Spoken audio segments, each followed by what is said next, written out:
Good morning. What's going on? Y'all see my cactus tree?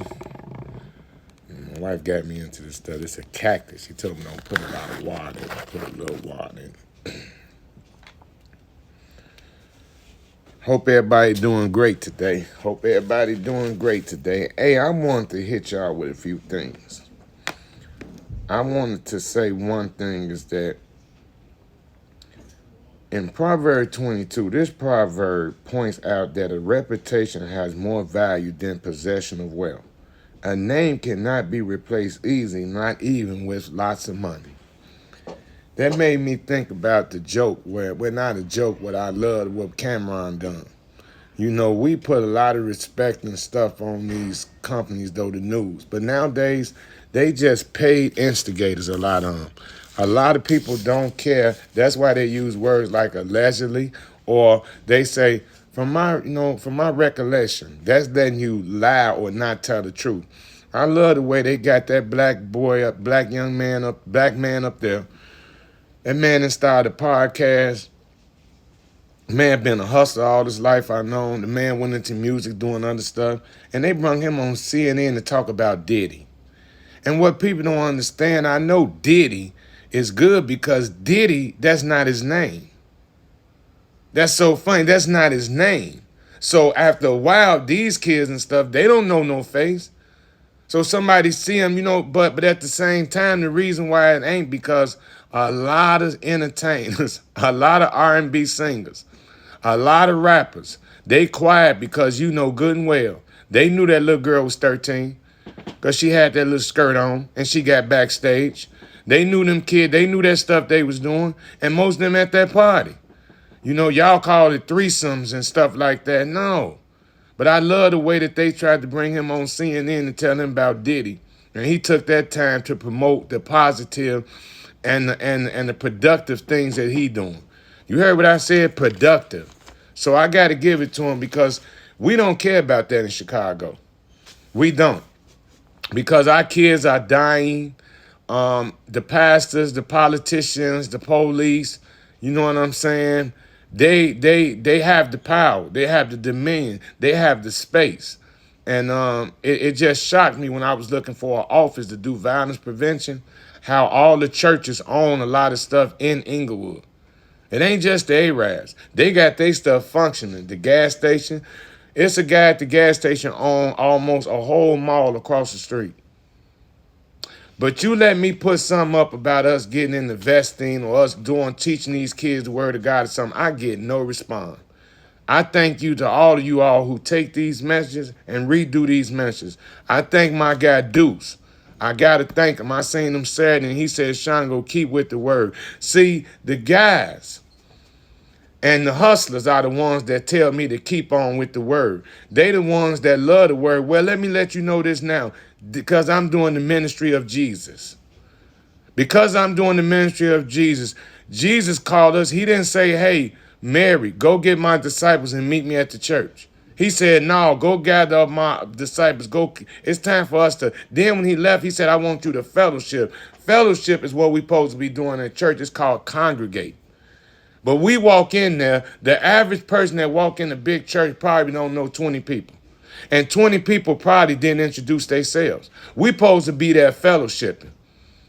It's supposed to be summer programs, but thank God for the YMCA. Thank God for what Corey Brooks is doing. It's some bishops and some pastors out here in Chicago, y'all. They really doing the work. They ain't into tithes and offerings. They into donations and investing. That's what it's about. It's about donating and invest. Okay, I'll give you a good example. There are some people that give to like St. Jude Hospital. Me and my wife, one of them. But there are some people that are invested into St. Jude Hospital. There are some people that donate not just their money, but their time. The reason I say that is because if we donated more of our laboring in the city of Chicago, that means that we will have kids and people to invest in. But I'm telling you, it's trickling it down. It's saying here, let me show you what he said in Proverbs 22 by the lazy person. He said by the lazy person, he said in 13, the lazy man said, there's a lion outside, I shall be slain in the street. What that is saying is that if you notice this back in the days, all you hear out of trouble and things going on is for good people and Christians. how these kids can't be taught none, how you can't tell these kids none. Me and my brother Swack was breaking it down yesterday. Yes, you can. Yes, you can. It's called caring. It's called speaking life into them. That's what they did for me, you all. They knew I was out of school. They didn't talk about me being out of school. They talked about how he gonna go back one day. I went back.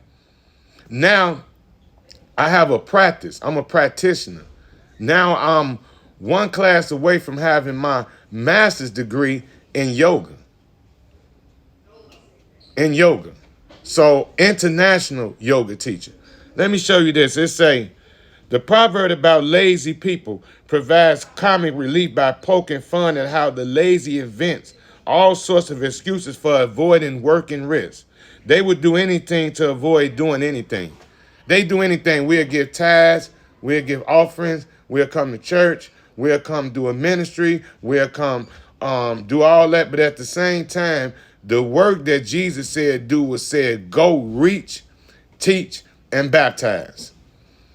My wife tell my son to go empty the garbage, go sweep and mop the floor, and go do the dishes. She's not expecting to come down and see that the garbage bag is on top of the garbage can. She's not coming down there to see that the broom and the mop is just sitting in the kitchen. And she's not here to see that he done took the dishes that was in the dish thing and put them up and left them in there. And that's what we're doing. That's what you all doing every day.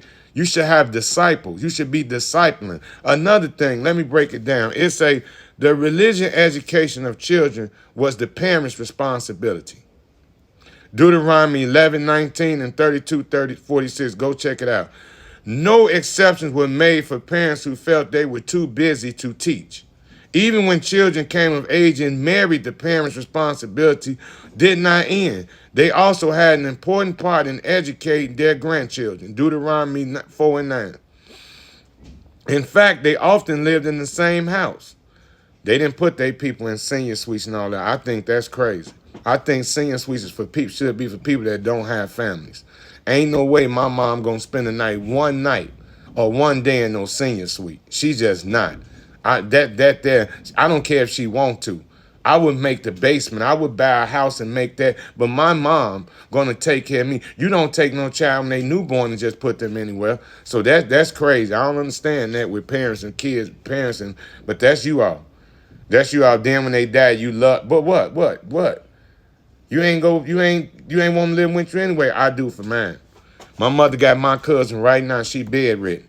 If something happened to my mother didn't want her, she can come live with me. And I mean that. But don't all y'all try. Watch this. The Israelites' father was ultimately responsible for the education of the children. But mothers also played a crucial role, especially until a child reached the age of 5. During those formative years, she was expected to shape the future of her son and daughter. Clearly, parents wanted to see the proverb come true. Train up a child in the way they shall go, and they shall not depart. When the father became his principal teacher, even though the mother continued to share in the teaching responsibility, if someone other than the father had to assume the responsibility of teaching a boy, then that person considered his father. I have a lot of mentees that consider me their father, but I'm their uncle because I don't know what we're doing. Every man is a male, but every male is not a man. We supposed to be out here doing what thus saith the Lord. Know the truth, speak the truth, be the truth. I got to go mentor. I'm out of here. Peace.